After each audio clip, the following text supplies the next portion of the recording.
Ayan, magandang gabi sa ating lahat mga idol. So, isang malamig na gabi. Yan. So, ito ating broiler chicks mga idol. Ika 13 days na nila. Yung bala ko sana ilipat ito galing dito sa brooding cage nila papunta doon sa grower cage.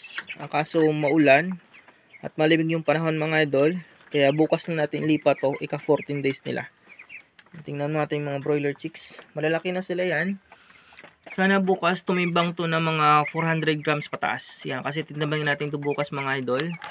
Kailangan pag 14 days, nasa 500 grams na. Or di kaya, 400 grams andyan na. So sana ma-meet nila yung ating weight na para sa kanila. Target na weight. Ayan. So yung ginagawa natin dito, so napaikutan natin sila ng pagkain. Yan, para mabilis sila lumaki mga idol. At the same time, yung kanilang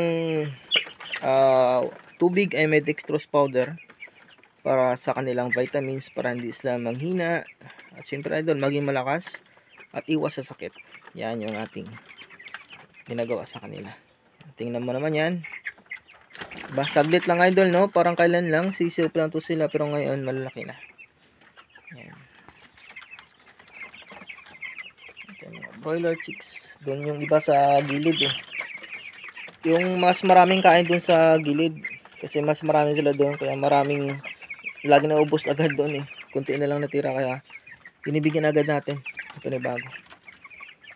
So ayan mga idol. Maraming salamat sa inyo lahat at God bless and happy farming.